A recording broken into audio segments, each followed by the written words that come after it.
King Magarix's people occupied a precarious position.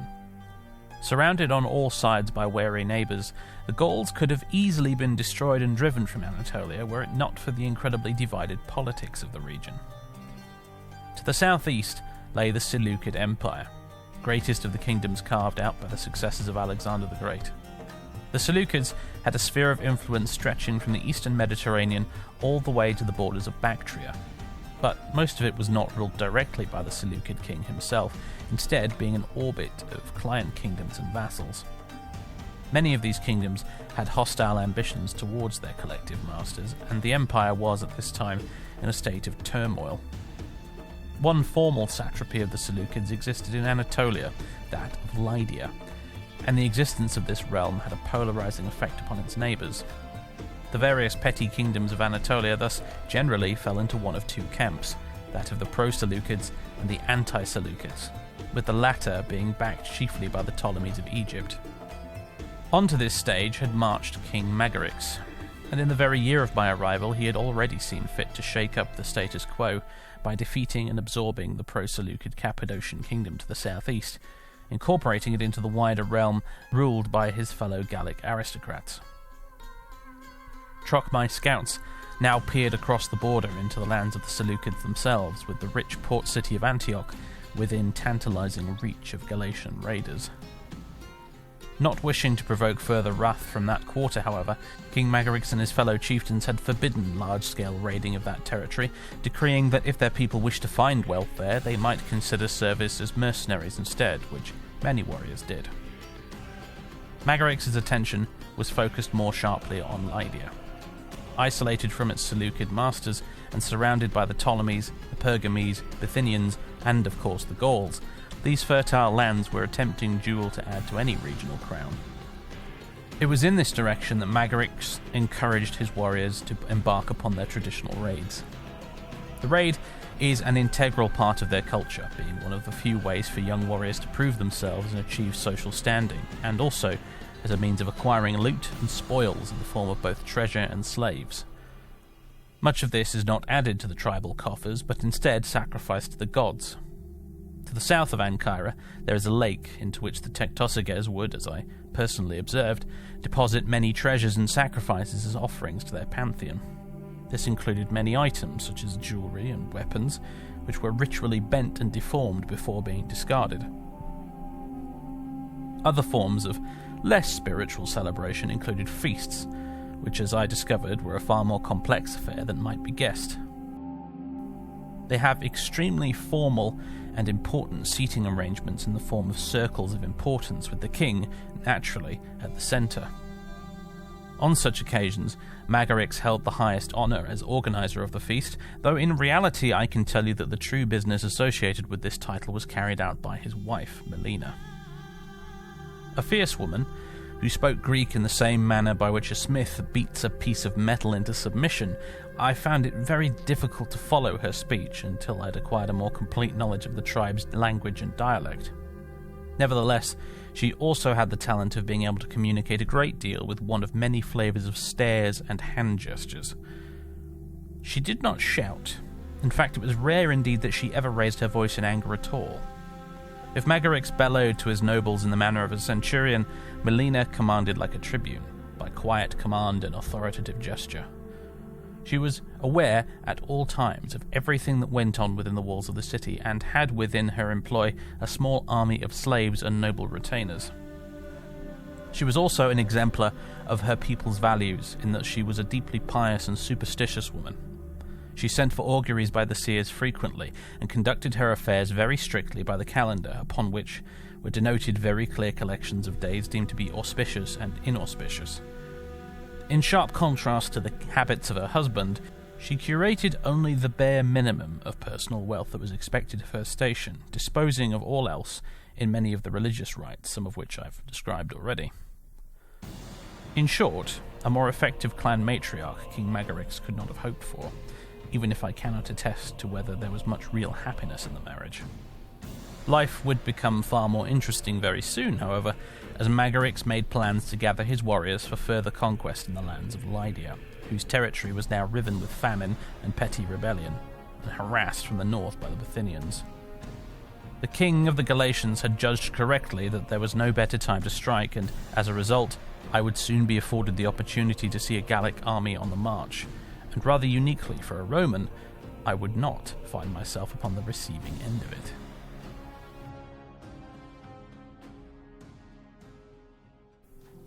Ladies and gentlemen, boys and girls, welcome back to Rome 2 Total War, the Galatia campaign, where we're currently raiding outside of Iconium. I think we're going to be going to war with Lydia very soon, and that by proxy means we may be going to war with the Seleucid Empire, which I'm not relishing the notion of, but it might just be what has to happen, I'm afraid, otherwise we end up just boxed in for good, really. So yeah. What has prompted this is the fact that Bithynia has declared war on Lydia, which means that it's now going to quickly become a scramble for territory down here. And I'd like to be getting in on that action, frankly. Lydia's looking pretty weak at the moment. As far as I can tell, they've got this army here and this army here that are both very weak. Iconium itself over here is woefully poorly defended. And I would very much like to take it for myself. At the moment, Caxtos is recruiting some new units. He's getting a baggage train going, he's getting some Galatian axemen and another unit of Galatian light spearmen. His job is going to be to move around here to Mazaka and essentially guard this pass here against any marauding Seleucids that might come up there to get us, essentially. While Magarix, who has joined the main army here, we've sent the other guy home. Magarix is in charge of the main army here. These guys, they're going to be attacking Iconium itself and then probably dealing with this guy. And then probably heading around here to Pessinus to take that for ourselves as well. And wipe them out. Assuming the Bithynians don't take Pessinus first. They might do. I don't know where their main army is at the moment. They've got a fleet, the Terrors of the Sea, in port at the moment, but there's no sign of their army. It was wandering up around here sometime, last I checked anyway. So yeah, that's going to be the plan, but not yet. We're waiting, we're biding our time. We're getting some units recruited here, we're continuing to raid, and thereby continuing to improve our relations with the Ptolemies, and that helps because, you know, apart from anything else, I'd quite like to get military access off them so I can go through the territory around here if necessary. But you know, having them on our side is obviously a really, really good idea in our potential battle against the Seleucids. Yeah, and we're gonna hold our horses for the moment, but war will come. Part of the reason as well is because it's the winter at the moment, and historically in this period, very little campaigning actually went on during the winter. I believe the game does represent it in some fashion. I can't find the info thing for it here or something like that, but I believe if you do fight battles in the winter in Divide et Impera, you have a morale debuff to your forces to help represent that. But yeah, I think your movement range is reduced as well, but historically, yeah, very little campaigning went on in the winter. For a variety of reasons, but pretty much when winter came and rolled around in the classical world, you know, armies would basically just set up camp and wait it out until the spring when they would start campaigning again. As Caesar obviously did quite often in Gaul, which you can read about in his Gallic commentaries. But doesn't mean no fighting happened in the winter, because there's a few notable exceptions to that rule in his Gallic commentaries, as a matter of fact. But generally speaking, I'm going to be trying not to do that much fighting in the winter, unless it's absolutely necessary in this playthrough, just to kind of stick to the historical authenticity, if possible. Right, and that's about all there is to say. No pertinent events to discuss, are there? Other than Socrapo has a personal tutor. That's kind of it, really. I'll join you when more developments occur.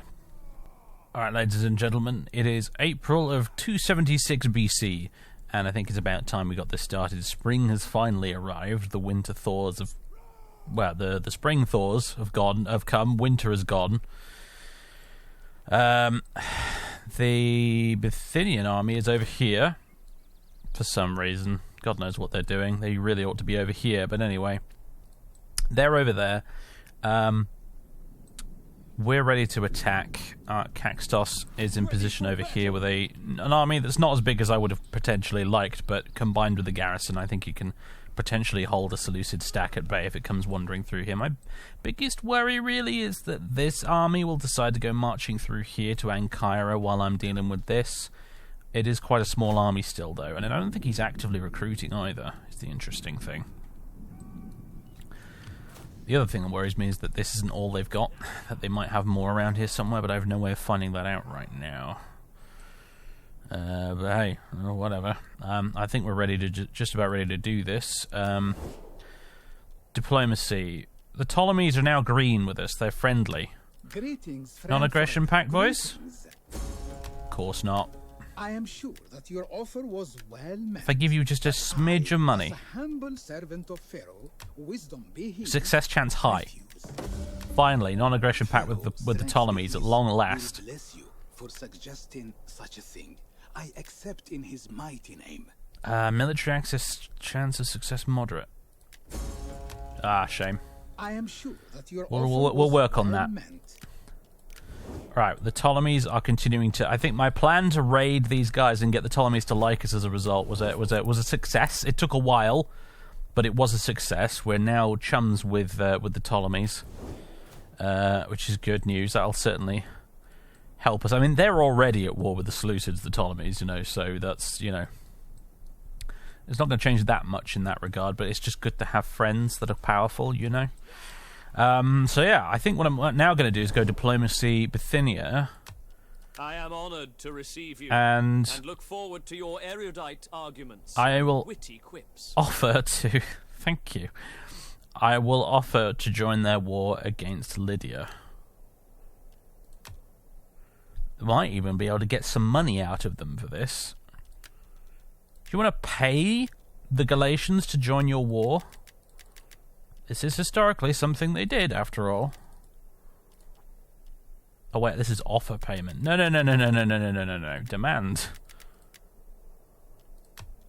Moderate.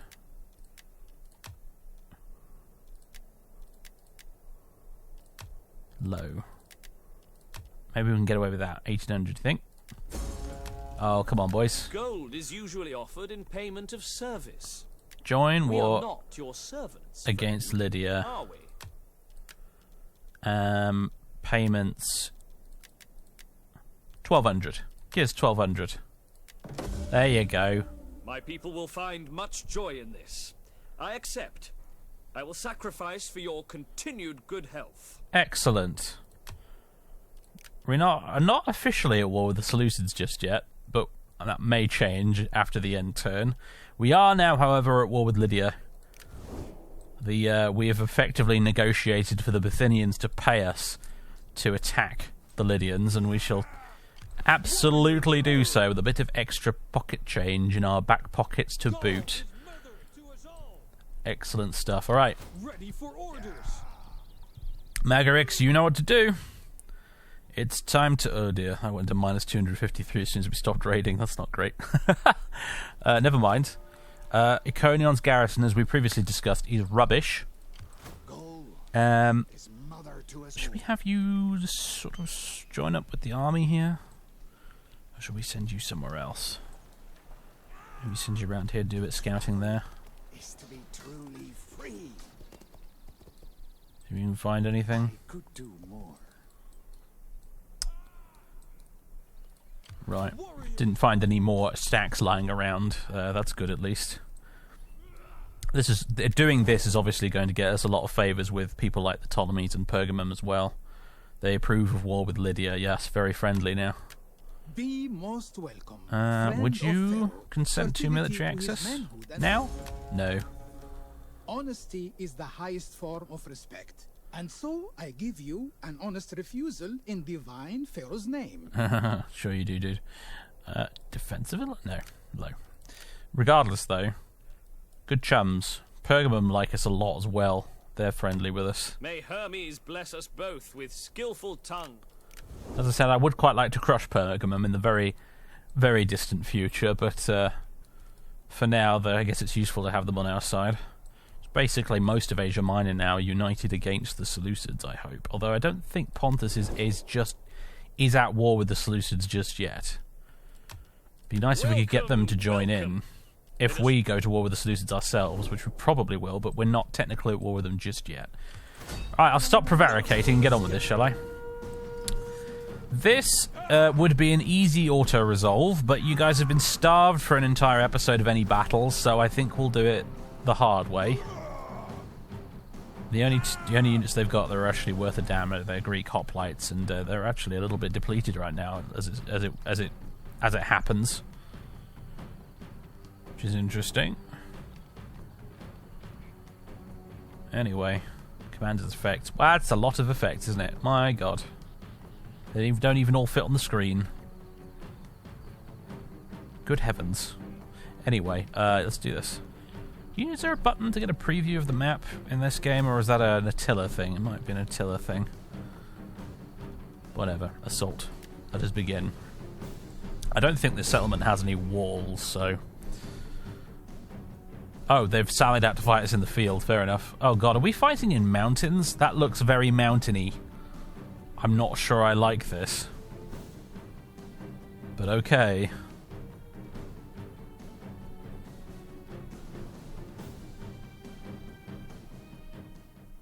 Oh God, it's mountainy as hell. Blurman heck, alright. Start deployment. Goodness me. Alright everybody. The tribe is deployed and ready for battle. Such as it is on this dreadful terrain we've got for ourselves today. It seems like both forces were both trying to get to the mountain to achieve the high ground. We're going to end up fighting over it instead. Deployment's pretty much the same as before. Guys start up at the front to intimidate the enemy. Big wall of spearmen behind them. I've got the skirmishers behind them. Then we've got the baggage train, and then at the back I've lined up all the cavalry. Including Magorix himself. Let's get a look at the lad. There he is, with his marvellous muscle armour and that fantastic plumed helmet. The Lorica musculata is... It's kind of hilarious, really, when you really stop and think about it. Like, yes, it kind of looks cool. Maybe not on Magorix. I'm not sure he's merely making it work, frankly, if you ask me, but... Sure, it looks cool on Roman generals and Greek generals and all, but when you really stop and think about it, the idea of going around with a big metal torso with sculpted muscles on it, when your actual physique underneath it almost certainly doesn't look that good, it's just kind of silly, you know? It's like walking around with a t-shirt with abs on it, or, you know, it's just, I don't know. I find it kind of hilarious and dumb, personally, when you actually sit down and think about it, but, here we are on the hillside. I decided to go way over here because over on the left side here, there's the town in the distance, by the way. There's Iconion itself. So we're quite close to it. But this side of the battlefield is just an absolute mess of rocks and cliffs, just really bad ground for fighting on, personally. So my plan really is to actually deploy over on this far side, march up until we're on here, and then we can push this way towards the enemy, hopefully. It's the way that's going to work. The way this is going to shake out is probably going to involve me fighting on a slope anyway, but never mind, I guess. Should have auto-resolved, probably. I reckon I would have taken fewer casualties, but this is just the way it's shaking out. Alright, let's start the battle. And we won't be able to see them because the line of sight is, you know, there's a mountain in the way, amazingly enough. Oh, I should... Whoops, there we go. Cut them down, or I'll take my anger out on you lots. Did get a little bit of a general speech in Rome 2. Nowhere near as cool as the Rome 1 general speeches, obviously, but it's something. I didn't want to move him then. I had to press escape, which took me out of the game, and then had to tab back into it again there, because I wanted to cancel the movement, because if you start moving, it cancels the speech. He stops talking, so, yeah, anyway. Let's try and get you guys set up, like... you know what? Let's take this a bit at a time to avoid getting caught in a really, really awkward, embarrassing position. Let's just have you go like that. No rush. Just start marching. You're going to get tired out going up this hill anyway. The only consolation is that the enemy's probably in the same boat, more or less.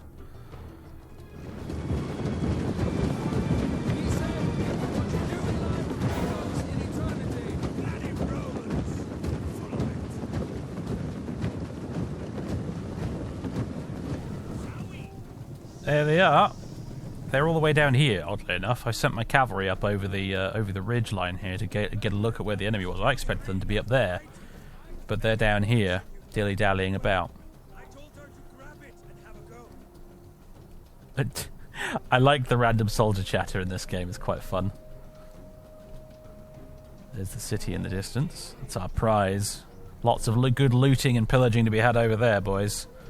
You got to earn it first, though. Rest of the army's still catching up at the moment. We'll keep an eye on these guys, though. The enemy is scurrying rats, nothing more.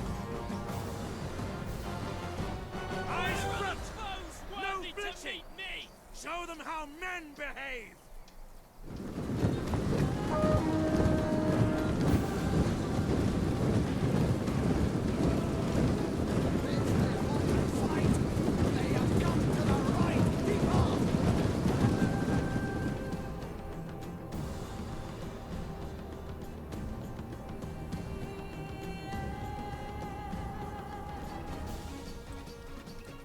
Alright, they started firing at us, which means I think it's about time we got this underway.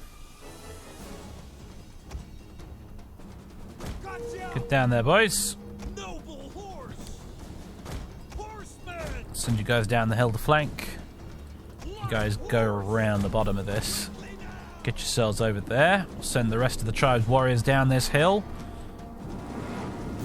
Straight into the buggers. There's a lot of missiles coming out. Are they shooting the baggage train? Those bastards are, aren't they? Goodness me. Let's go, boys. Galatian! Warriors of Get you boys in on the flanks. Spear warriors! Horse of Gaul! Spear warriors! Get you guys move up as support there. Bring you around. Bring you around. Magarix and his boys down the hill. Missile warriors! Ready! Move up the skirmishes a bit and the baggage train to support them. Fight's begun! Oh, every battle, I swear to God, Fences just jumps in as like, there's a new version available. Every time I'm in a battle. Never during the campaign map. God damn it all. Alright. Those just archers. They're just local archers. Yeah, you can take them in a fight. No problem at all. Alright, let's get a good charge right into the back of these boys, shall we? Rally, inspire. Cinematic mode, let's go. I didn't realise I told you to charge the archers. That wasn't actually the plan. I'll be honest. Our general is under attack. Oh, that didn't go well at all. For goodness sake, Magarix! Whatever, this flank's collapsing now anyway. I wanted you to charge straight into the back of them! They've already started running away. One of our units has used all its ammunition. Cavalry's running amok among their archers back here. Good stuff. You get back here, alright? We're not done with you just yet. I think the Gaisate are just terrifying the crap out of these guys. Shattered their loot. Yep, that's it. We're done. It's over, everybody. It's over. Might as well run them down now, I suppose.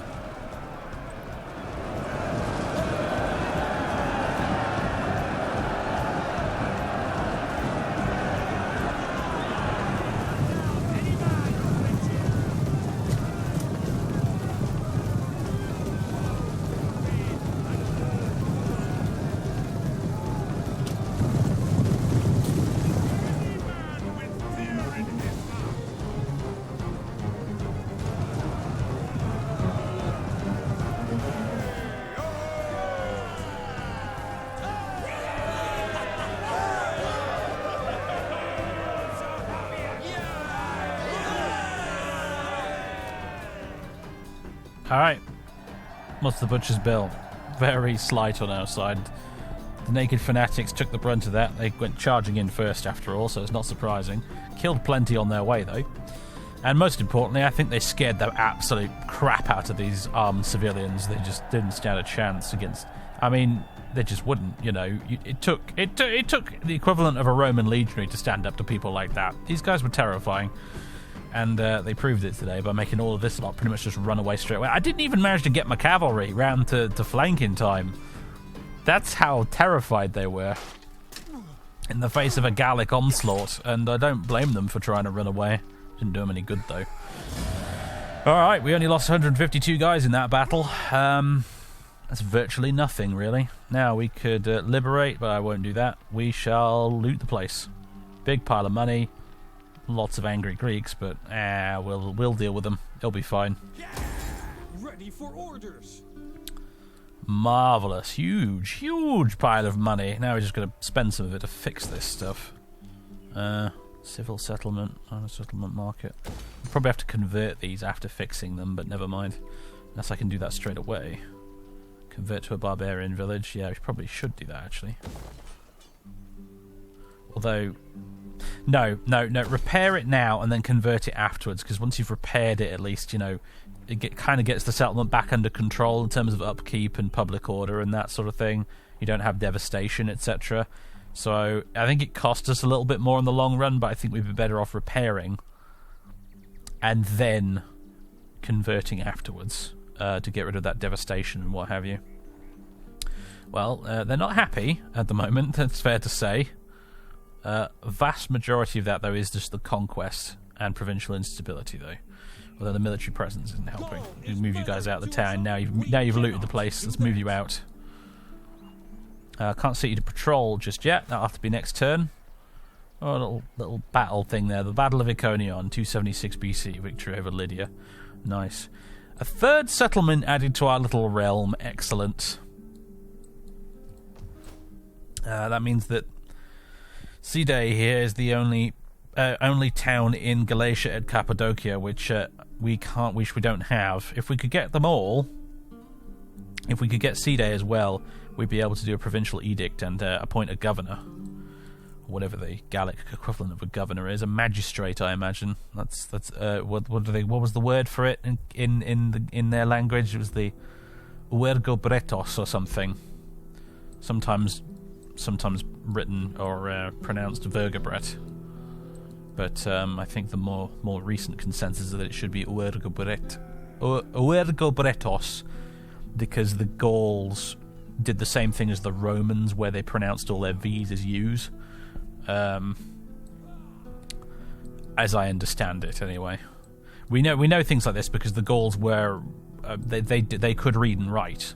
Not all of them, but the Gauls did possess the ability to read and write. There are examples of surviving Celtic written language. They also used other alphabets to do it rather helpfully, which helps translate a lot of what they wrote. They often wrote using the Greek and Latin alphabets, which is how we know about uergobret being pronounced the way it is, uergobret rather than vergobret. So, by the same token, the great Gallic king Vercingetorix would actually have pronounced his name Uercingetorix, I think, because again, it's not a hard, like in Latin, it was a hard C and not a soft C. So, right. Tangent aside, I lost myself there for a moment. What are we doing? Right, yeah, we're playing a game, right? This isn't a history podcast. Yes, okay, so Iconion is ours. Now I just need to worry about you guys over there at Pessinos. And then you. I'll be interested to see what they do. And the Ptolemies just haven't got an army over here, have they, at all? To sort of deal with this guy. It's quite funny, really. They've got a big garrison in Side, but they can't use it to attack, so they can't really do anything about that guy. You guys could give me military access and I could go over there and kill him. In fact, I'd rather you did, because otherwise if I leave and march north to go deal with Pessinus, he's probably going to come around this way and take back Iconion, and that would be massively inconvenient, to say the least. and don't have a spare army right now to guard Iconion while I'm dealing with this. So if we're lucky, he'll stop what he's doing and he'll come up here or go that way. And then again, he might stay raiding, because perhaps, I mean, at this point it might be the case that Lydia just desperately needs the raiding income, and that's why they're doing it. But because Iconion certainly wasn't in good shape even before we looted the place. Oh dear. I think the massively skyrocketing Celtic culture in the last year or so has really done them no favours. It must be causing absolute chaos in C-Day as well, actually, come to think of it. I mean, we look at the report here. Yeah, they're not happy either. I mean, they're happy, but they're decreasing at -5 a turn right now. So, yeah. The Gallic presence is upsetting the culture a bit in this region, so to speak. Anyway, we're off to a good start. Question is, what's going to happen next? Do I want to do any political shenanigans to try and keep this population happy? You know, to curb the deficit of public order briefly. Maybe I will. We've got the cash, so let's go characters. The Trogmi are not super loyal right now. I think most of that negative loyalty is coming from the pacifist trait at the moment, unfortunately, because old Caxtos here does not approve of us being at war. I think he probably just wants to... Interpreting the pacifist thing with the Gauls is interesting, because I think from Caxtos' point of view, what he would prefer we were doing is simply doing the raiding like we have been for the last few turns. Not provoking an all-out war and going to conquer. He'd prefer us to just do small-scale raiding. I imagine is his idea. Small-scale raiding, and probably also having a lot of the warriors become employed as mercenaries instead, because that was another sort of long-term solution that the Gauls and the Celts came up with, actually, for the need to go out there and gain plunder and renown for their warriors. One way around that, rather than raiding their neighbours, they found was actually to become mercenaries in the armies of like Rome and Carthage and the like, and the Greeks, of course, and the Egyptians and everybody really. The Galatians were renowned as mercenaries. So I like to think that maybe Caxtos is more of that kind of. He kind of thinks we should be doing more of that, hiring ourselves out as mercenaries, small scale raids, that kind of thing, not fighting in big wars against our neighbours. But thankfully, I don't give a damn what he says, but I will. I was going to say I'll send him to do a thing, but he can't right now because he's commanding a force, so never mind, we'll get someone else to do it. Hipparchos. Organise games. Do it. Luckily food isn't a problem right now, so that's all we need to do for the moment, but that has got it down to -27, which is not too bad. Right. Okie dokie. And this will slowly sort itself out. Given enough time. I mean, we'll get the -40 from Conquest will go away next turn, and that'll already put us back in the positive, I think, so good stuff. Right. Okay, folks, I'll be back. Will I be back? I might as well just hit end turn. Nah, I'll be back. The end turn takes a while, so I'll be back if and when something happens with these guys. Alright, it's the following turn. It's now May of 276 BC. Things to note. These guys who were raiding the Ptolemies territory have moved north this way, and it looks like they're recruiting for their army, so we might be in for a big battle around here in the near future. This other army is hiding in the woods over there, although my spy, good old Preto, has managed to ferret them out. He knows exactly where they are. The Bithynians have moved an army over here. Just seem to be listlessly wandering around, these lads. We're not officially allies, so I can't place a war target for them. War coordination target. Although at the moment, that's kind of fine by me. I don't really want them to take Pessinus at this point. I want Pessinus for myself. So, yeah. That's alright. They can keep wandering around here if they like. Rather significantly, two things have happened. One is that the Seleucids did not declare war on me in the end turn. I guess they must figure they've already got enough on their plate as it is without declaring war on someone else on top of all that. Oh, most assuredly they hate me right now. Yes, they are downright hostile. But they haven't actually declared war, interestingly. The other development is that Pontus has completely wiped out Armenia. Armenia is no more. They have been destroyed, as you can see. So yeah, Pontus is now relatively large.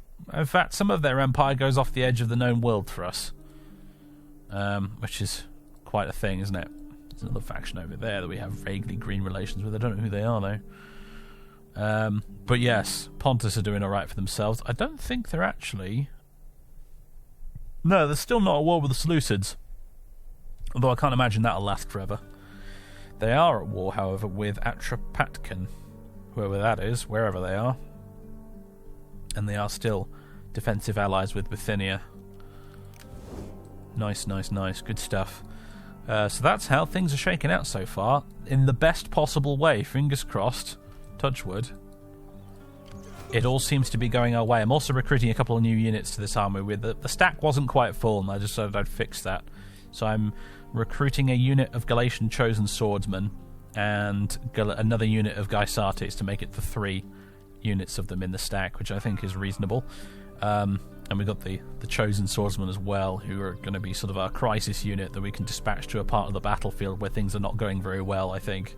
They are melee attack 16, melee defense 14, weapon damage 30, massive charge bonus, 35 armor, which is only slightly worse than a fully equipped, like, Marian era Roman legionary. Those guys have armor 38, I think, and these guys have 35, so they're extremely well armored, the chosen swordsmen, and excellent morale as well, as you can see. So yeah, they're gonna be our unit that sort of we'll keep them in reserve and then dispatch them to a part of the battlefield that's struggling a bit, I think, is the general idea with them. So having a unit of them will be good. And the Gaisates are just fantastic. They're just excellent. Their Achilles' heel, obviously, the fact is they're naked, which means that they're squishy, and they're particularly vulnerable, I think, to enemy missiles. So even slings will take these guys out because they're not wearing much in the way of armor. But they're just so good once they get into combat. Charge bonus. They've even got a fairly they're good versus cavalry. They've got decent AP damage. Excellent defense because they're spearmen. Excellent attack because they're lunatics. They even have bonus versus elephant, look. Because they're so lightly armoured, I think. That's why they have a huge bonus versus elephant. Which might become very relevant if we end up fighting the Seleucids. Come to think of it. And their morale's incredible. Morale 62. It's insane. The morale for the Gauls is quite interesting, isn't it? It varies a lot across the board, as accounts of them in battle vary across the board as well.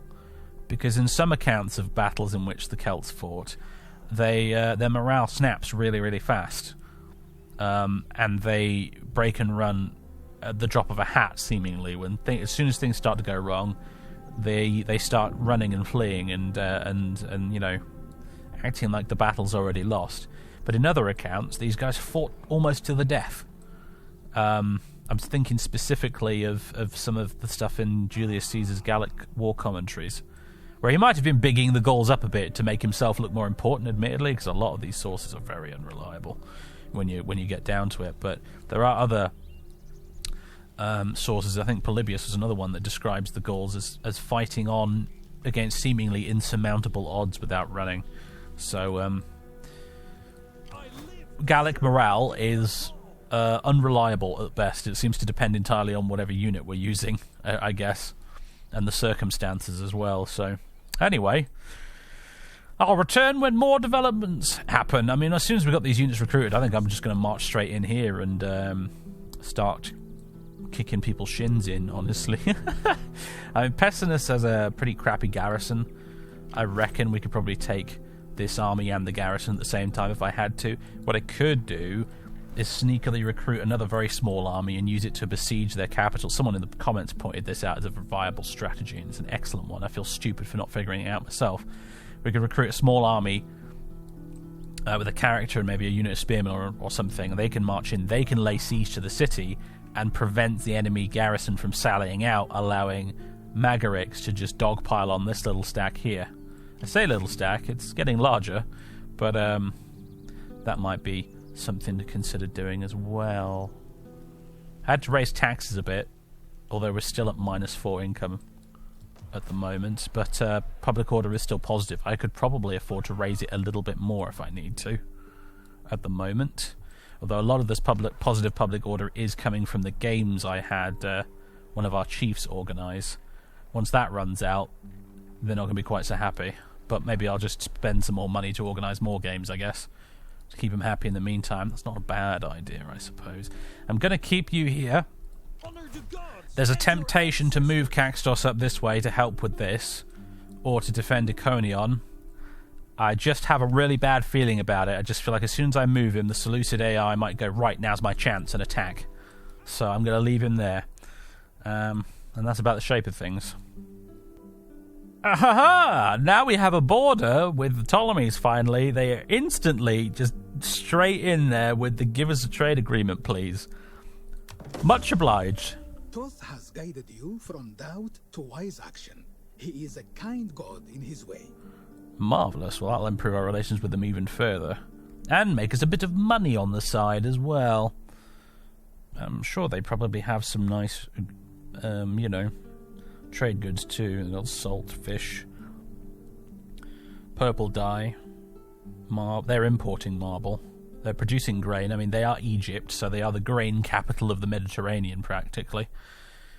We seem to be importing virtually everything at the moment, except for iron. We're producing iron. I don't think anyone's buying it, though. Still. Not bad. Glad we got that done. I'm keen to get on the Ptolemy's good side. There were kind of two ways we could have gone with this campaign in retrospect. One in which we actually buddy up to the Seleucids and their allies, and we, fight the Ptolemies and their allies. Or the alternative, which is what we're kind of doing, where we go join the sort of anti-Seleucid side. And I think I'd rather be on the anti-Seleucid side in a way, because I think the Seleucids might be a bit doomed, to be honest with you. They're at war with just so many damn people. Anyway. Oh, speaking of them, they still haven't declared war on us, it looks like. Excellent. Well, folks, I'll be back. More diplomacy to be had, apparently. Ephesos have got in touch with us. They're a faction down here that we've just encountered. And they want a non-aggression pact for 460 gold. And I'm honestly going to turn them down at this point. They're also in the sort of anti-Seleucid, thing at the moment. They are military allies with Pergamon. And you all know what my plans for Pergamon are in the long run, so I don't think I'm going to go for this. I don't think I stand to gain very much by a non-aggression pact with you lot. So, no, bugger off. I struggle to see wisdom in this decision, and fear this could lead to misunderstandings and discontent. It's June, and the Bithynians apparently appear to be off to go attack the Seleucids. They are at war with the Seleucids, and yes, they've marched all the way to the edge of my borders here, and it seems like they're going to launch an attack from my territory into the Seleucids. Good luck to them, I guess. Meanwhile, over here, Magarix and the Doom Pigs, good band name that, they're actually in ambush stance over here at the edge of our territory, just across their border. He's only in ambush stance because I couldn't put him in raid this turn, but I left him in ambush in case maybe one of their stacks wanders over in this direction, and then we can get the jump on them. Meanwhile, Sacrapo, our caretaker general of choice, he's actually now raising a small force of his own. Just 3 units of Cappadocian levies that we're going to bring with us pretty much for the sole purpose of, hopefully, besieging Pessinus itself and preventing their garrison and the army that's currently in there, actually billeted in the town, from getting out and attacking us if we want to send Magarix after Agamemnon's pride here. Bit of that good old divide and conquer, that divide et impera, right? So that's kind of a plan. He's going to have him and 3 extremely cheap, crappy units of Cappadocian levies. I'm going to come in and help me split this up so that we can take him a piece at a time and avoid unnecessary casualties and avoid another completely insane and ridiculously risky battle like the one we had here in Mazaka that we were extremely lucky to win, frankly. So, yeah, that's kind of the plan at the moment. Preto is still here overseeing his spy network in Pessinus, keeping us up to date on where everything is and who they are and whatnot. That's interesting. The Bithynians have a champion here, and their champion unit seems to be a hired Galatian mercenary. That's neat. That's pretty cool. Our champion units, for reference, are the War Maidens. We could think about recruiting one, actually. War Maidens. Who we got here? Well, that would be, I say Venedotia. It would be Wenedotia, wouldn't it? If we were speaking Celtic. Agents effects plus 8 unit experience gain per turn for parent army. Quite nice effects, actually. This one, not too bad. This one, also not bad. She is. That's Alnodi and Saria. Wenedotia, I think I like the most. The plus 8 unit experience gain per turn is pretty nice, but plus 3% melee attack, plus 2% morale, which is when she's attached to an army, by the way, just in case you weren't clear on that. Minus 2% upkeep for all land units in the parent army. Plus 3% replenishment rate's not bad, actually, though, from this one. And minus 4% upkeep for all land units, so it'd help counterbalance Magarix's huge upkeep penalties he has.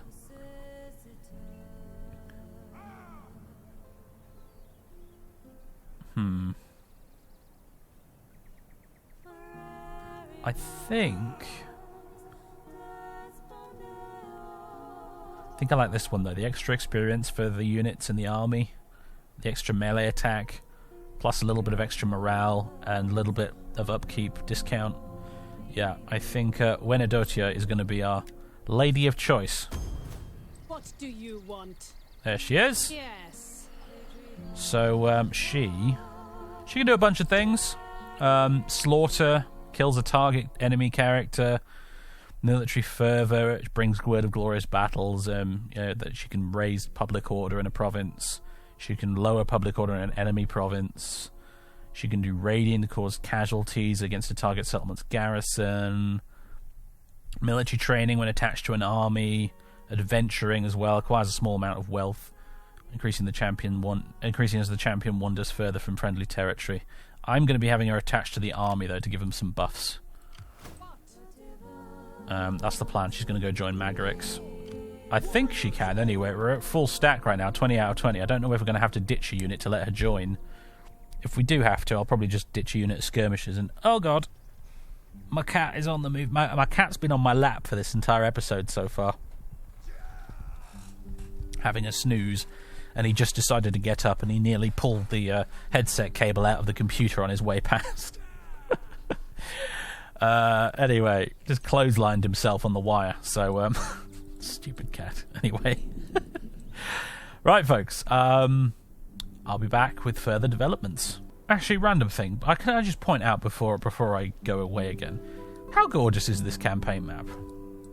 With the clouds and the rain and all the trees, and how lovely is the campaign map? I mean, admittedly, I think I've got it prettified up even further because I've got the Orbis Terrarum mod, which definitely does some new textures for the campaign map and whatnot, but still, it's very pretty. It really it's one of the best Total War maps that they've done, I've got to say. It all just looks so nice. It's definitely up there. I think my favourite Total War maps have got to be this one, the Empire Total War world map. I really love that one, actually. And the Troy Total War world map. The Troy Total War has just the most gorgeous campaign map I've ever seen. It's so beautiful. This, Troy, and Empire, I think, are probably my top 3 Total War campaign maps in terms of just how pretty they are.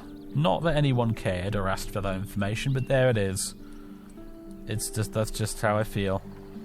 Oddly enough, don't really like Attila's very much. I feel like Attila's was a massive step down from Rome 2's. Attila has a downright ugly campaign map. I mean, part of the problem, though, mind you, with Attila is all the graphical glitches that they never bothered to patch out of the game. But still, anyway, tangent aside, I'll be back. Just thought I'd check in on Wenadotia here. I've moved the Sons of Smertrios here, the Sacrapo and his levies up, and they're in ambush stance at the moment next to Magarix, who's raiding. No movement from these guys still, unfortunately. I thought I'd check in on our new agent here. What was her name again? Wenadotia, that was it. Thought we'd check in on her because I've just assigned her to Magarix's army, and I've just realised she's a really very good character, actually.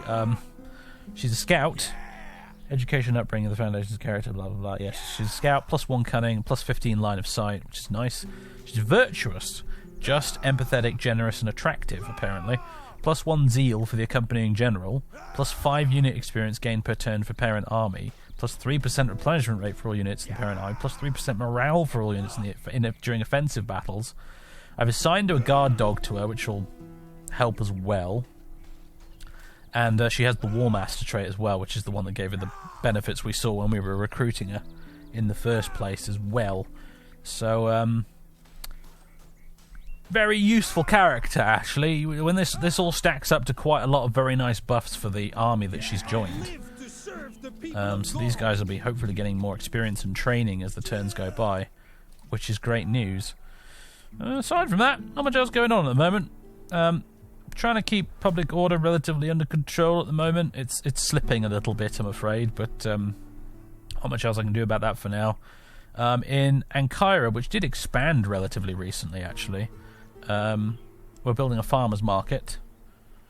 Iconium, we're in the process of converting into a barbarian village, and we're also in the process of building a sewage ditch there, which will give a +5 public order bonus to all these towns, which is really nice. And some unit replenishment and a bunch of other things. Sanitation's a big one as well. Mazaka. In Mazaka, I'm upgrading the main settlement to a barbarian trade hub, which will give us a significant boost to income. -4 public order, but that's going to hopefully be counterbalanced by the sewage ditch that we're building in Iconion. So, no problem, theoretically, I hope. But yeah. Unlocks recruitment of Cappadokioi Zistophoroi as well, which, unless I'm very much mistaken, those are Cappadocian Lancer cavalry, which could be very helpful, actually. Some good Lancer cavalry. That would be really nice to have in our army, as a matter of fact. Because shock cavalry is something we're a bit short of, really, at the moment. We can pretty much only get that from our general's bodyguards. So that's nice. There was an alternative settlement. We could make it a fortified one, which would give us a lot more recruitment options, but this one gives us more money. I decided to go for the option that gives us more money in the end, because we need more dosh. Anyway, that's all. Nothing else to report, I don't think. Nope. That's pretty much it. Alright, ladies and gentlemen, things have happened. Sacrapo has been discovered, apparently. Our ambushing force over there. Yeah. Household expands. We've got another guard dog. We've got a collection of doggos at the moment going on, it seems. Big thing happened during the end turn. Big thing. Bithynia came up here and tried to have a go at Lydia. They seem to have largely failed. They've fallen back. They've taken a lot of casualties. Oh, look. Mercenary Galatians. Glad to be of service, lads. It's quite fun seeing that in other armies locally, isn't it, actually? It's my guys out there fighting as mercenaries, doing their thing. Yeah, they did, however, in the process of that, absolutely beat the snot out of the remaining Lydians. Agamemnon's pride, such as it is, consists of pretty much just that now. Their garrison seems to be intact mostly, but at this point, yeah, we can absolutely go in there and finish this off. That could not have gone more perfectly if I had scripted it, frankly.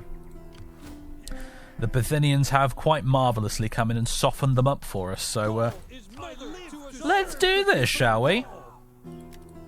Let's move you in first, and alright.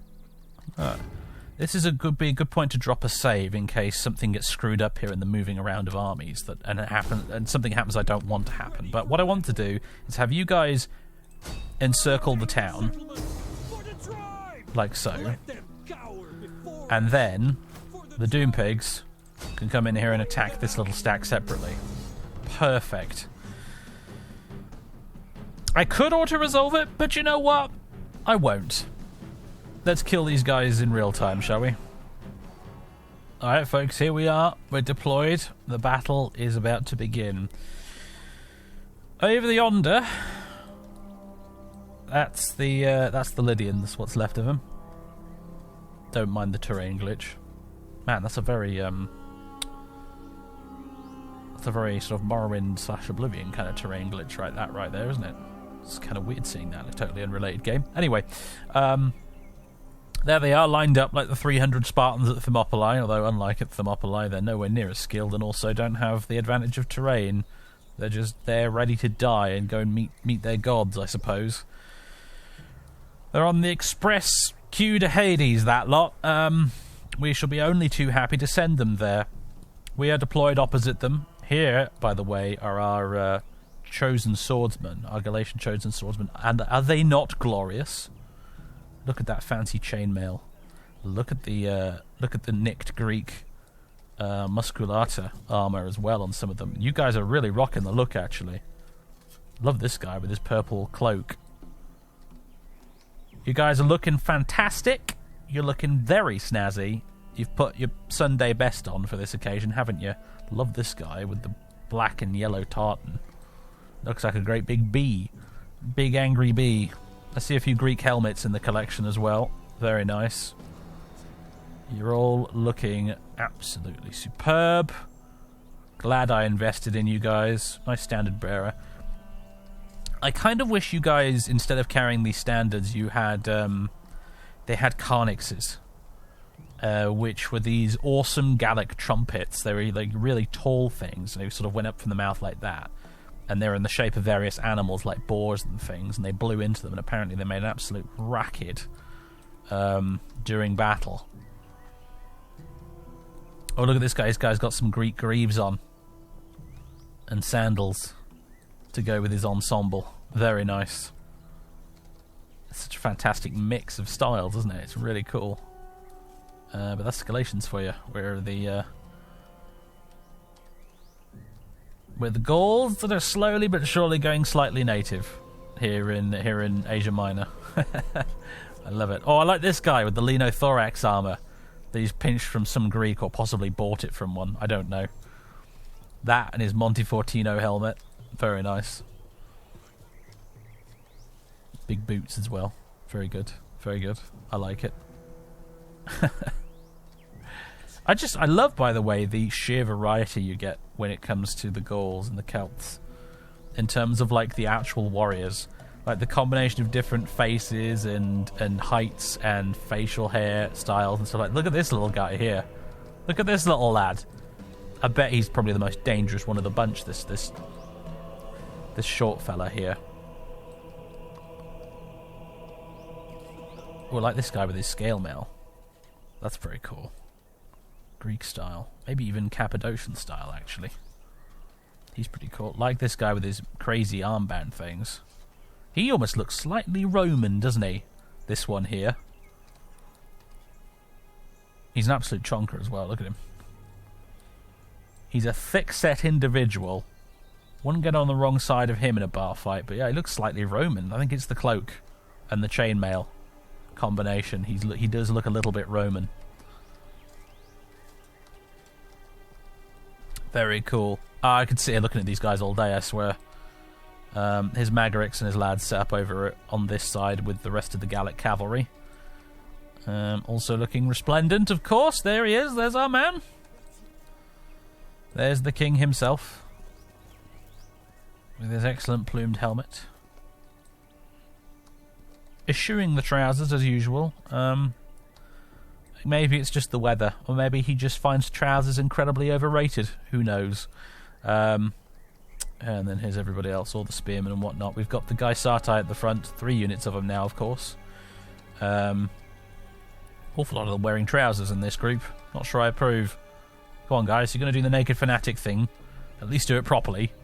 And then I've actually got the skirmishers at the front today, because the enemy doesn't have any cavalry to chase us off with, so we might as well take advantage of that and pelt the enemy with some javelins before we get started in earnest.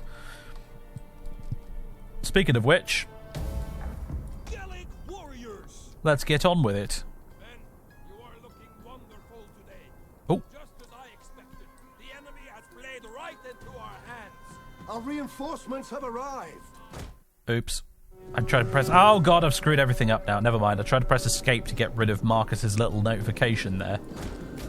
I wanted to listen to his... I wanted to listen to Magarix's speech. He even said something about, you all look wonderful today. And I was like, I couldn't agree more. They look fantastic, don't they? Damn it. Never mind. Right, we're on our way. The march has begun, ladies and gentlemen. Enemy approaching, seniors! Lead your sections! The unwashed bastards! They're fighting back! Enemies tend to do that!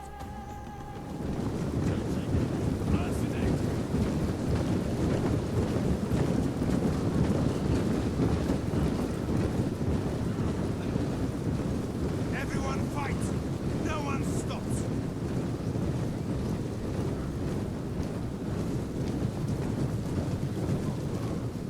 Alright, folks. Sending the skirmishers forth. Noble hordes! Move you guys up a little bit further. On me! Battle ready! Let's get chucking some javelins, everybody. I'd like you to focus your javelins on, yes, the general unit over there. There they are. The medium phalanx infantry. There it goes. Wow. Okay, that's quite a lot of javelins coming at them. They may have provoked a reaction here. Oh my god, look at them. Oh, they're turning into porcupines. Good luck trying to fight with those shields. Oh boy. Alright, get back, get back, get back. Run for it, run for it. Don't let the hoplites catch you.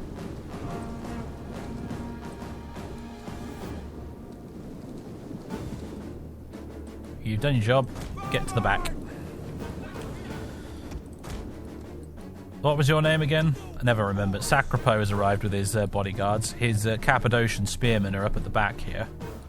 Just want to point them out. They're slowly making their way over here. His levy Cappadocians. Not much to look at, as you can see. I do like the sort of leader guy for each of their units, though. In his banded armor and whatnot. Very impressive, actually. Very cool. They look slightly different in each unit. Like this guy here with his Phrygian helmet. And this guy in particular I quite like. Here, look at this guy. He means business. Look at that armor. Anyway. Meanwhile, everybody's chucking their spears. These poor Greeks are just, wow. You've got to admire their bravery, really. Rather than just fleeing the scene of battle to begin with entirely. They're actually stuck around and are going to do this. Units has used all its ammunition. Ready yourselves! Orders! Go on, Gaisate. Charge. Here they come.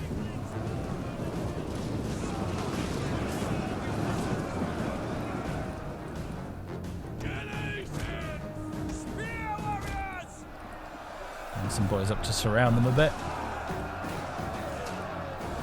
Look at this lad here in nothing but a little cap and a tunic.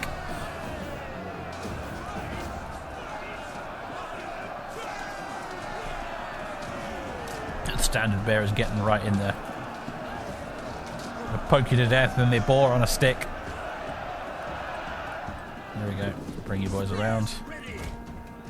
Galatians! Surround these guys and finish them off. Actually, tell you what. Get into position, but Magarix and friends have a go. Actually, hold on. It's the enemy general's unit right there. He didn't run away. I think they were running away after a point, but they've come back. So we'll give them a fight instead.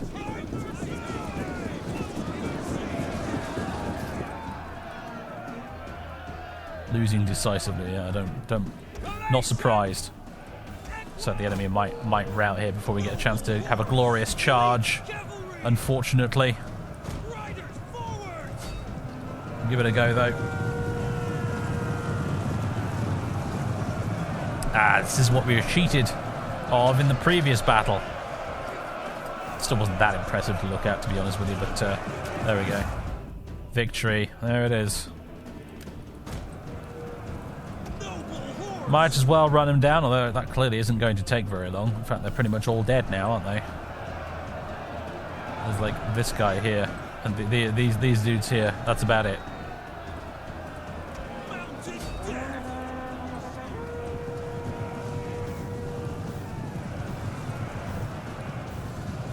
No mercy, I'm afraid.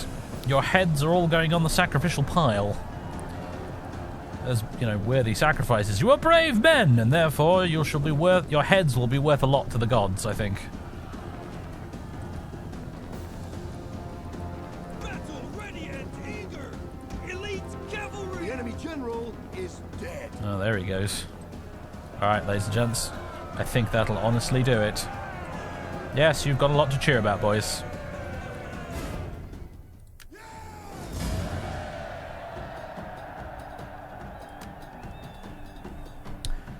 Wow, we had 11 losses.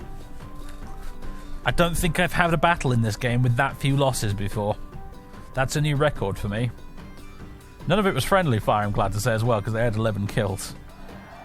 I do get a bit trigger happy with the javelin throwing sometimes in this game. But yeah, how many did the skirmishers kill in the end? They killed about 40 guys between the 3 units of them.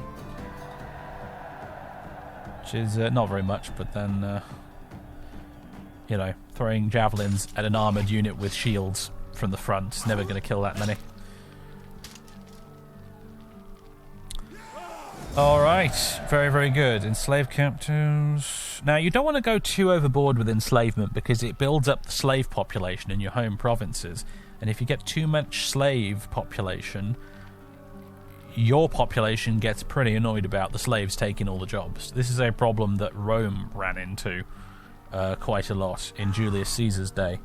The way around it is to completely control a province and then issue a governor edict, which is to sell slaves off to reduce the slave population and make you some money in the short term while you're at it. Unfortunately, we don't control enough of the province to get a governor edict in place, and we probably never will because the Ptolemies control Side, which is the last city we need in order to control the whole province. Which means I don't want to be building up my slave population too much because there's no way for me to offload it at the moment. So I think I might ransom these guys instead. Could just kill them. Sacrifice them to the gods, I suppose. The Celts did, of course, engage in human sacrifice. It is a documented fact. We have archaeological evidence, as well as contemporary sources that talked about it. It's not a very pleasant subject, but it did happen. Not that the Romans and the Greeks, and particularly the Persians, didn't do similarly awful things, mind you, to put it in context.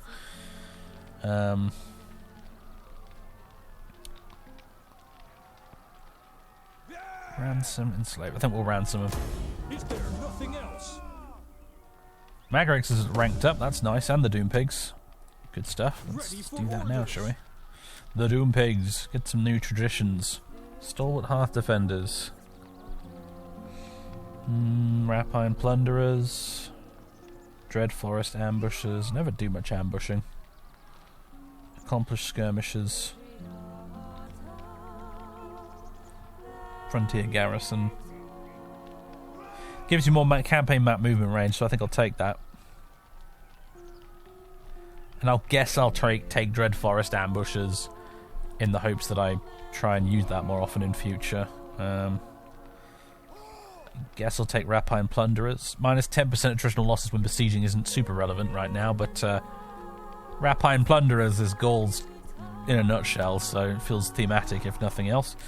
And Magarix himself, we could upgrade Rightful Sovereign, which I think I will.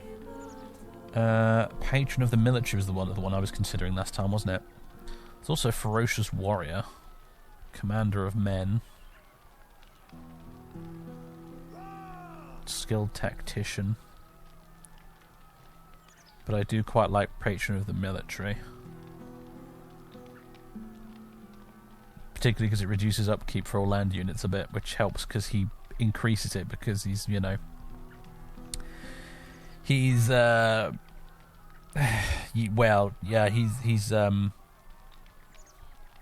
what's the word I'm looking for? He's too extravagant with his wealth, basically. He wastes a lot of money. Yeah, I think we'll get Patron of the Military. Oh, we can have another one, can we? Alright, well, Military Logistician, minus 5 percent upkeep for all land units. I like to think that these traits trying to cancel out his negatives for upkeep is like, it's Lentulus doing his best behind the scenes to try and tidy up after King Magarix's excesses in the wealth department, trying to make sure his army runs a bit smoother. So that's why I'm going to take that. Otherwise, it wouldn't be very in keeping with Magarix's character, but actually, I like to think of it that way. It's not Magarix, actually, that's the military logistician. It's the guy helping him. Anyway. Tyrannus, strike them down! Okay, let's just... Aidan, Kishitan! Should we do this now? I think we'll do this now. I'm thinking I might auto-resolve this, maybe? Yeah, I'm thinking I'm going to auto-resolve this. I apologise if anybody's let down by that. We've had 2 battles already, though, this episode. And it'll be a totally one-sided affair, even if we do it, so... yeah, auto-resolve. And we'll go protective stance, I think.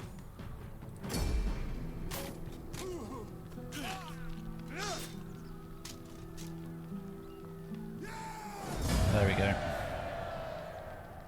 Lost 457. Not too bad, all things considered, I think. And, yep, we'll loot it. We will loot it. As is our way. So Crapo's increased in rank. Nice one.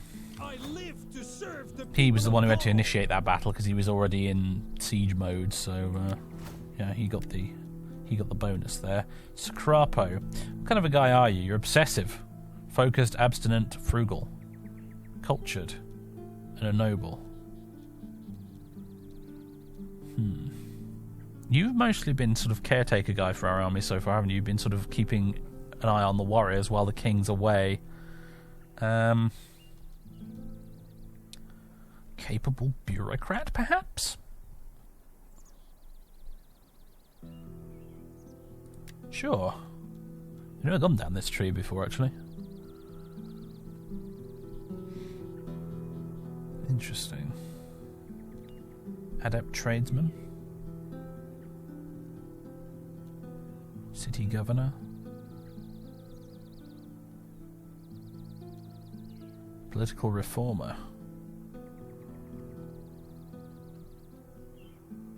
Interesting. -1 gravitas per turn, which I'm totally fine with because he's not one of my faction's characters. +2 public order for the local province and +5% civil research rate. Sure, let's have that. There we go. Capable bureaucrat and a political reformer. Interesting. Alright. That's what we're going with for him. Thirsty for battle. Honor the gods and your ancestors. Right. I am the knife. Is that Lydia dead? Are they wiped out now? I feel like it's not. We haven't had a message saying they've been destroyed. Is that because they have an army somewhere else? They might well do. I could be of further help. There's Pergamum's army. I feel like they have an army somewhere hiding. That's interesting, because they don't appear to have been destroyed yet. Oh, hello. Their logo on the map has moved to there. They might have an army here, outside Nicomedia. Interesting. That might be where they are, in which case, let's move the Doom Pigs. Actually, I'm not sure.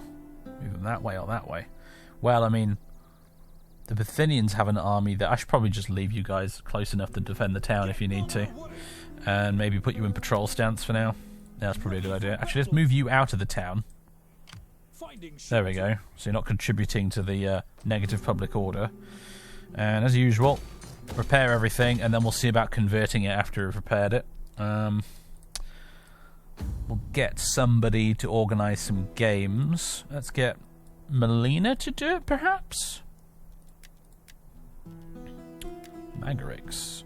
He can improve relations with with a member from another party to advance its loyalty.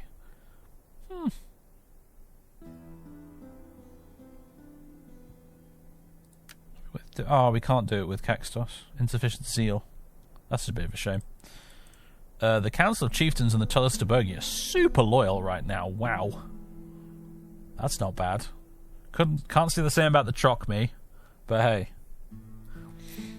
It's always going to be like that, I'm afraid. Caxtos and Magarix are always going to be butting heads to an extent, I think. Melina. Let's have you organize games in Asia, however you'd prefer to pronounce it. There we go. Try and curb that public order. Now it should be worth noting, Pessinus is a different province with a capital P. So the minus 28 there isn't affecting these guys. These are all just still at their minus 8. They're regular old minus 8. I might want to organise games there too, to be fair. Actually, to reverse that a little bit in the meantime.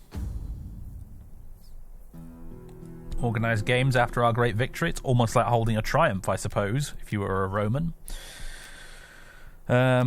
She can't do it this turn, though. Someone else could. Akitawanes. I'll master these pronunciations eventually. Akitawanes. You could do it though, couldn't you? Back at home, our adoptive member of our household, the lady, the agriculture expert she is, if I recall correctly. She's been overhauling the agriculture in Galatia of late. That's how she came to our attention in the first place. Right. Ready for battle. Okay. You can't change stance, can you? No, you can't. Right. Folks, that's all I have to say for now. I think there's a Lydian army over here. I believe, the way the AI works, they will be compelled to come up here and fight us now, at all costs, to try and take back their last settlement. Because they're homeless right now. They don't have a settlement of their own. They're almost like a horde faction at this point, I think. And yeah, within a certain number of turns, they're going to have to be able to take it back. Otherwise, they're just going to wither away and disappear. So, yeah, I expect there might be a fight during the end turn here. So I'm just going to go ahead and smack the end turn button now. I think I'm just going to drop a save. I'm saving frequently at the moment. I didn't really necessarily want to override there, but never mind. This mod is not necessarily the most stable mod ever made for a Total War game. I'll get that out of the way right now, folks. I did already have a crash during the end turn sequence during the last video, although it was edited out. This campaign may never end up being finished. There's a realistic possibility that we might end up with, you know, just it crashing too much or getting stuck in every end turn and crashing. That could happen. That could happen. Divideat Impera is a fantastic mod. It's never been the most stable one on the planet, though. And to be fair, I think I'm probably screwing things up as well by adding things like the 12 turns per year submod as well into the mix too. So, just thought I'd throw a little warning disclaimer out there. There is every chance this series will just end in a repeating CTD that I can't fix. I've already had one, but luckily it didn't repeat itself. Anyway. End turn. Hope I didn't forget anything important. Rome, they're having theirs. Carthage having their turn. Gotta wonder what they're up to over there, really. Let's go through the others. The end turns are getting noticeably a little bit slower. Again, I don't really mind, because I'm used to playing Medieval 2 with mods. Anyone who's played Stainless Steel or Europa Barbarorum 2 will know what I'm talking about when it comes to end turn times, or Elder Scrolls Total War for that matter. So I'm kind of used to this. I don't mind. I have a YouTube video up on my other monitor at the moment, which I may not make this offer again. in between recording bits for the video like this, I have a video I've been listening to in the background while I sit through the end turn times. It doesn't bother me, honestly. Pergamum, you want military access. Well, we want me to buy military access off you, effectively, is what you want. You want me to give you 320 gold for it. Go to hell. No.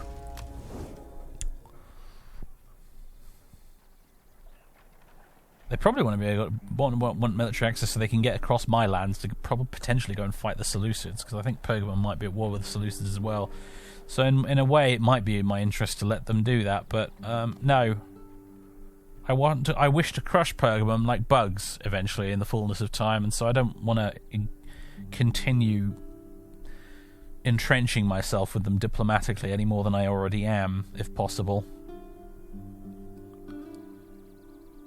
So I'm just going to say no to that.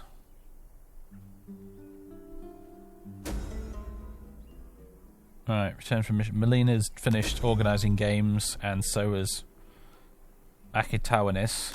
We're getting there with the pronunciations. I still have to think about it for a second every time I see the name. Troubled populace in Asia, yeah. Asia being the Roman province of Asia, much like the Roman province of Africa, which was pretty much just like modern-day Tunisia, not to be confused with the continent of Africa, or the continent of Asia in this case. Household expands. A pet snake! Wenedotia has a pet snake. Good for her. Weirdo. Ipakos has a aged retainer, +1 authority and +2 gravitas per turn.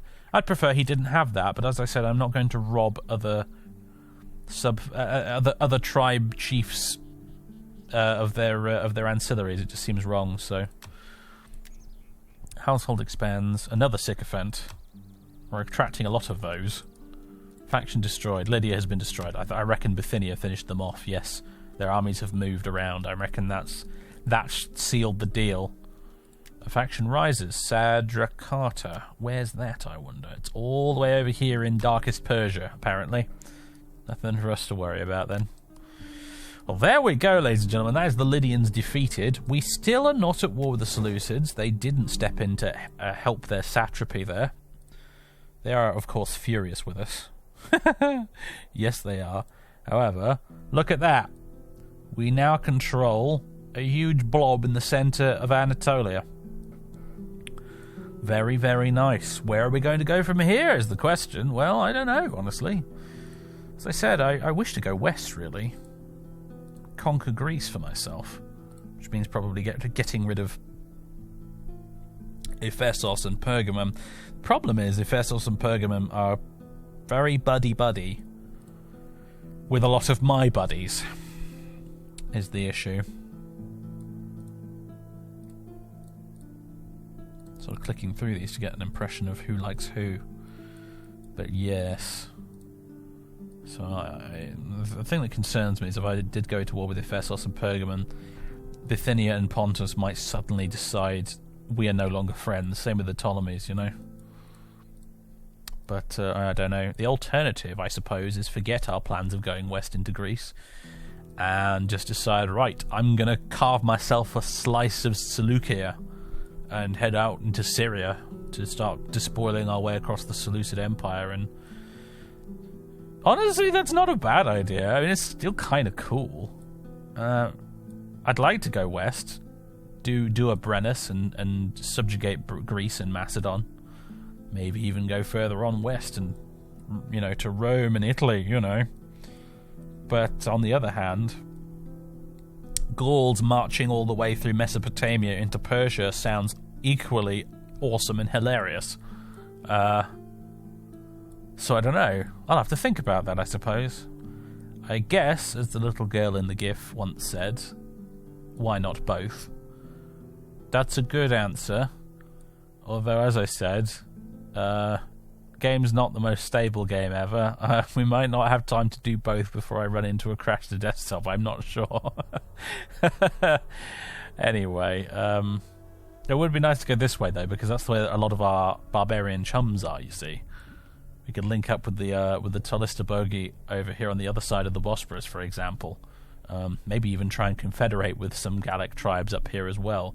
Have them join our faction and whatnot. But then there's also the riches of the East. I don't know, ladies and gentlemen. I don't know. I don't know. For now, though, God is mother to us all. it would seem you have you on patrol as well. For now, though, it would seem the war is over for the moment, and we are quite victorious. We have secured Iconion and Pessinus for ourselves. I wouldn't be at all surprised if May Hermes bless us both with some of these guys came asking me for trade agreements in the near future to line my coffers even further. I don't suppose do we have a trade agreement? Yeah, we do have a trade agreement with the Ptolemies. Yeah, Ephesus and Pergamum are going to be queuing up to trade with us pretty soon, I think. Right. So this is interesting. I'm in the business now of converting buildings in Pessinus. I've got a farm here that I need to convert into something else. A brine distiller could be interesting. That would give us the salt resource. As if I don't make enough of it all by myself. I know. But still. Extra food from livestock ranches as well, which is interesting. 8% income from livestock ranches. Although I'd have to build that in addition, I think, for that to work. I'd need to build cattle pens as well. Potentially. I'm not totally sure. But anyway, brine distiller is interesting because it would give us access to salt, which is obviously valuable. We've got a Temple of Hermes here, which I can convert into one of a few things. We've got a Shrine of Rosmerta, Epona, Kernunos, the Horned Gods, the Shrine of Nodens, and Tutatis, which you may recall if you've ever read any of the Asterix comics. By Tutatis! Interesting choices. I'm trying to decide which one's the best here, because I'd quite like to have a temple. That'd be kind of cool. Shrine of Rosmerta, plus 8 public... They give you a lot of public order, don't they? My goodness. Rosmerta, 8 public order, 2 growth, 6 sanitation, minus 8% regional income, plus 2 Celtic cultural influence, plus 10 wealth and farming, bread and games, okay. Epona gives us what by comparison? Much less public order. Morale for cavalry, plus 4 Celtic cultural influence. Konunos rewards those who seek his blessing. Plus 3 public order, sanitation, plus 4 Celtic cultural influence, more wealth, commercial, whatever. Shrine of Nodens,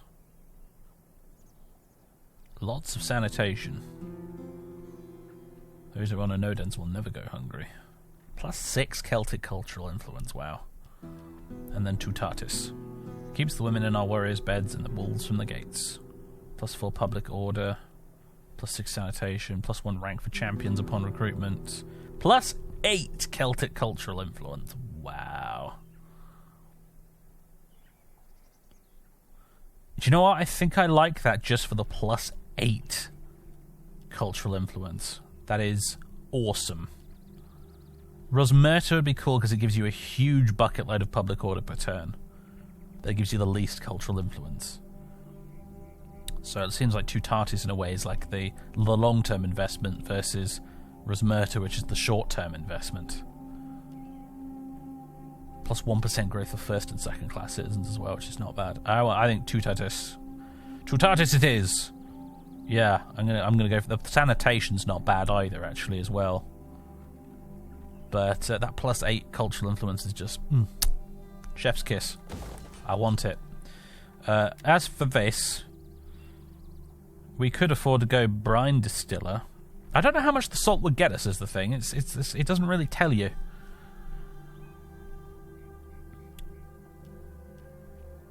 It doesn't really bloody tell you what you'd get from the salt in terms of trade and whatnot. Trade resources are a thing that kind of confuse me, and I don't really understand totally how they work in this mod. Build another sewage ditch. Keep people happy, although, I mean, the temple's going to give a bit of a public order bonus anyway. Field. Cattle pens. Cattle pens might be a good shout. That'd give us a bit of money. And some food. And then maybe we can build the brine distiller later when the place grows a bit.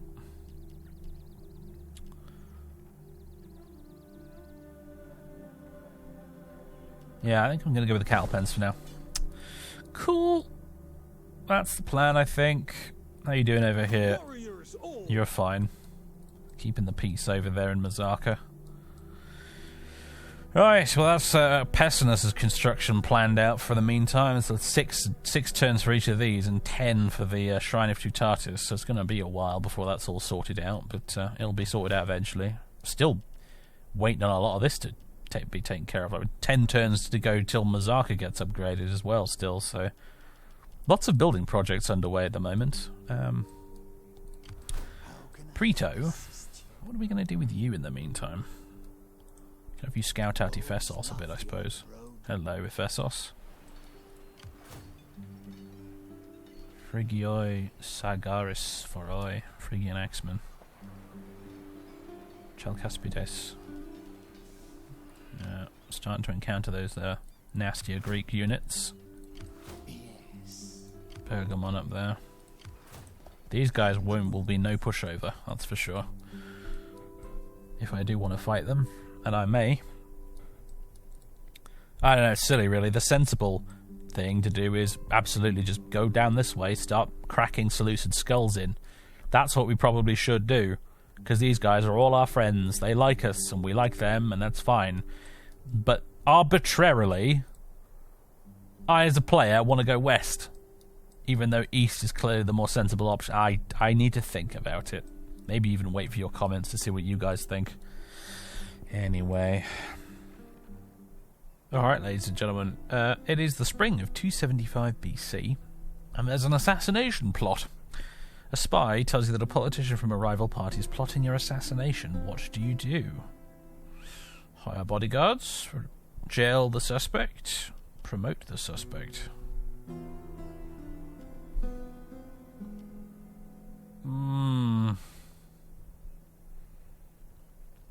What would King Magarix do?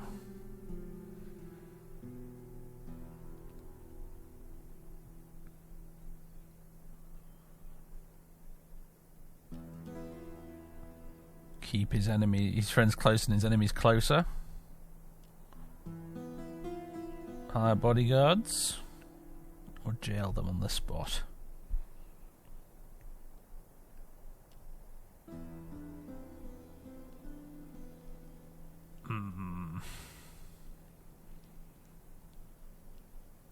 Maybe promote the suspect. I reckon promote the suspect, and then Melina might have this guy poisoned. So I can sort of see happening. Yeah, no, promote him. Invite him to the feast. And I'll just make sure he drinks from this bottle instead of all the others. See what happens. Might be a terrible idea, we'll find out. Preto has increased in rank. Oh, lovely. Character personality report. Venedotia, our war maiden. Doctore. Hard training means easier battles. +2 authority. Oh, neat. Interesting. Let's have a look at her, shall we? Gaul is mother to us all. There she is. We can add this merchant adventurer to our party, apparently. Interesting. -2 cultural conversion for local province. +8% wealth from all commerce in the local province. It's interesting. Is that worth it, do you think? Might be. Not sure. Anyway, yeah, Preto's increased in rank. Let's do that, shall we? What would you have? Let's rank him up. What do we want to go for? Gosh, I don't know. Disruption. Conspirator.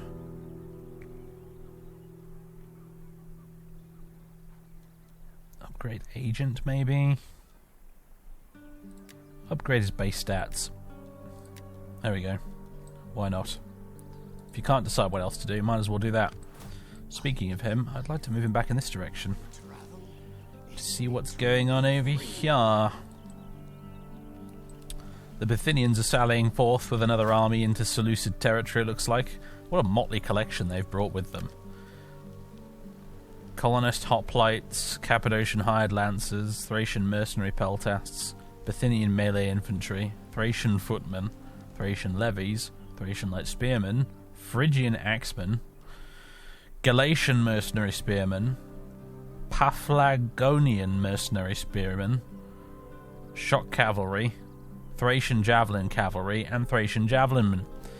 It's a huge horde of mercenaries by the looks of things, led by a gentleman called Ascreus. There he is, looking quite grumpy. Yeah, I've been thinking.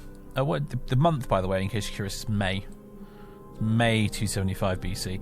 I've been thinking about what we want to do, going west, going east, going whatever. I'm thinking... I've decided I want myself a slice of the Seleucid Empire. I think it's the only thing that makes sense right now from King Magarix's perspective.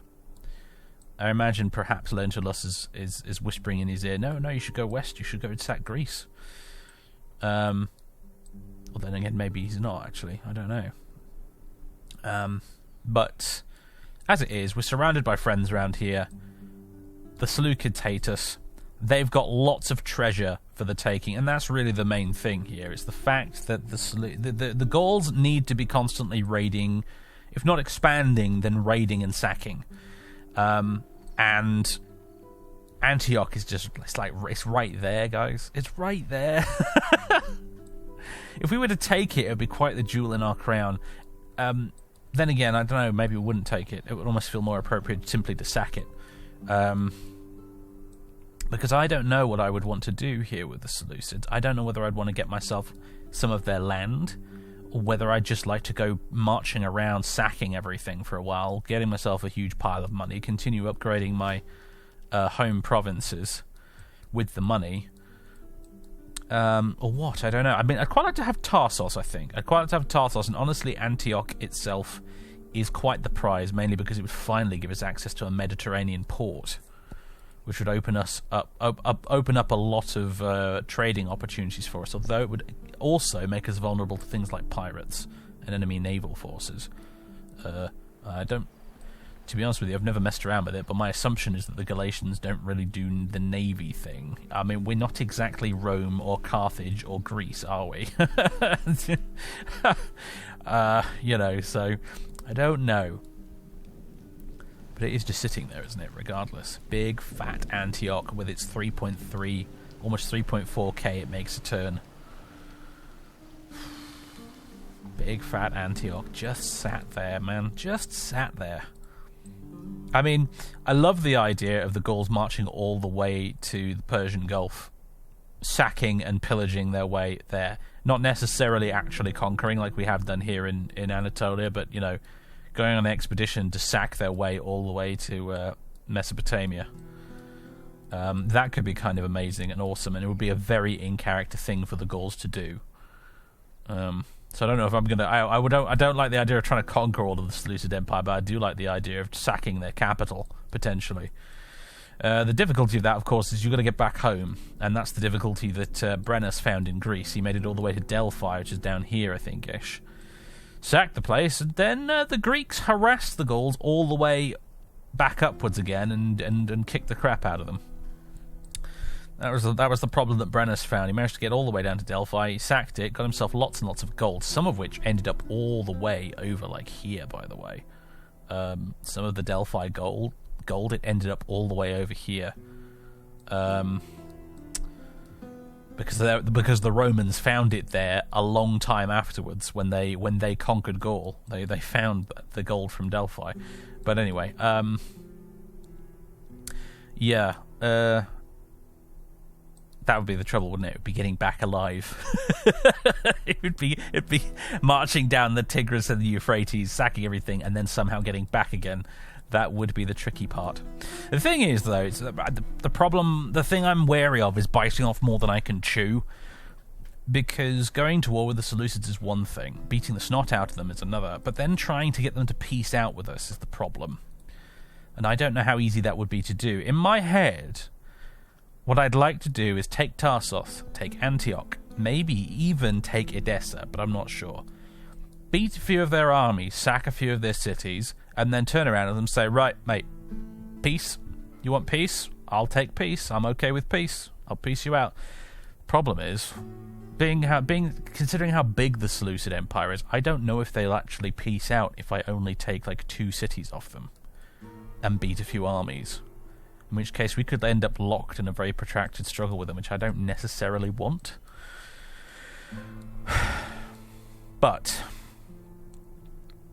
I think we are probably going to do it anyway, because I just think the Galatian expedition to the east just... It compels me. It compels me, you know? Makes no damn sense, but it compels me. I just think it'd be very cool. Somewhat out of the Gauls' comfort zone as the weather gets warmer and warmer down there, eh? But, oh man, it would be cool, wouldn't it? It would be so awesome. Need a slightly more... Need to retool the army a bit, though, I think, if we're going on an expedition like that. Need to swap some of these spearmen out for something a little bit more hardcore, like some of these axemen, for example. A few more chosen swordsmen. I'd really like some better cavalry, honestly. There's mercenaries available, though they're expensive, obviously. But if we can get this barbarian trade hub sorted out, we could recruit Cappadocian... what I think are Cappadocian lancers. They would be not bad. They ain't exactly companion cavalry, but they're also probably pretty decent for what I want to use them for. And what I want to use them for is the old Alexander the Great hammer and anvil, while our horde of bare-chested chads here are keeping the enemy occupied in the centre. I'd like a load of Cappadocian lancers to go riding around the outside to smash the enemy in the rear. That'd be pretty cool. It would be pretty cool. Anyway, ladies and gentlemen, I don't think there's anything else for me to announce to you right now other than the fact that Magarix and Melina somehow managed to find the time to produce another child. So say hello, everybody, to Dawilos. I think we're going to go with Dawilos. Younger brother of Gabranos, who is now 9 years old. Little Dawilos is 0 years old currently. But we have another boy in the family, which is nice. I'd like this family tree to be nice and big. I may consider adopting someone into the family at some point, to be fair, to expand it a little bit more. I don't know. Politics screen looks like this at the moment. Our influence keeps increasing quite passively. I've not been doing any any political maneuvers to increase it at all, but it just seemed to be slowly increasing. Our share of the pie keeps getting bigger and bigger and bigger, although the Tolista Bogi are definitely getting the silver medal at the moment for influence compared to everyone else. The Chocmi are they're just not there at all. And I think part of the reason for that is because I've had Caxtos sitting around as a general doing nothing for such a long time. Both Ipakos and Sakrapo both have a lot more gravitas than him, and I think it's because he's just been sitting around as a general. So I've successfully managed to marginalise the Chocmi as much as possible by having their leader basically sit around doing nothing with the warriors for a long time. Keeping the peace in Mazaka, basically, is what he's been doing. But, yeah. At the moment, I think I have Sacrapo leading the little... He's got his little band of Cappadocian levies over in the west. And at the minute, the leader of the Tolistobogi, Epakos, he's currently in charge of the main army at the moment, camped on the Seleucid border. I decided to send Magarix back to Ankyra, which is probably around about the time he found that he and Melina got together to produce this. So, yeah. My god, even Akitaonis here has got 123 gravitas. We're drowning in gravitas at the minute. Melina has 353, which is bonkers. Magarix himself has 237. We have plenty of gravitas to go around, that's for damn sure. His stats, by the way, these days are looking pretty darn good. He has matured marvellously. His stats are better than Melina's now, which is saying something. 8 authority, 5 cunning, 6 zeal. At the age of 30, not bad at all. Yeah, he's matured into quite the statesman, has Magarix. He's done really well for himself, I think. These have helped. These getting these skills here: rightful sovereign, master of statecraft, patron of the military, and so on. That's all worked out very nicely for him. Yeah. Things are going well in the Kingdom of Galatia at the moment. Public order is well and truly under control. I mean, public order is fantastic in Ankyra at the minute. I'm practically considering raising taxes. You're all a little bit too happy. We're at 100, which is the maximum, and you're still plus 20 a turn at the moment. Even Pessinus is relatively happy. We've not even finished building the Shrine of Tutatis yet, so yeah, they're doing all right for themselves too. Main thing that's holding us back here, I think, really, is the fact that I don't have the tech to upgrade some of these buildings, and also we're still waiting on growth to open up more building slots. So I'm trying to build tall as much as I can in our home provinces here, but it is taking a while, unfortunately. Anyway, that's about it, folks. I think this is we're going to cap off the video here. I hope you've enjoyed. Zoom out a bit, give you a nice view of the whole thing. Turn off the UI. There you go. Hope you've enjoyed. It's been a delight. I will read your comments, etc., etc. Let me know what you think about our expansion plans. Should we disregard the Seleucids and still focus on going west, or do you agree with me in that the Seleucid Empire is just like a ripe peach ready for the plucking? Sort of. A peach that will probably put up a fight, to be fair, but, you know, we've got practically the rest of Asia Minor backing us up on this if we want to go do it. The real nail in the coffin for the Seleucids, I think, would be if we could try and convince the Pontus to join in the fun as well. If we could convince Pontus to attack the Seleucids, then I think that would possibly be the death knell of the Seleucid Empire, if I'm honest with you, because Pontus are quite the power these days. They've expanded way up over here. They control all of this now, I think. So, yeah.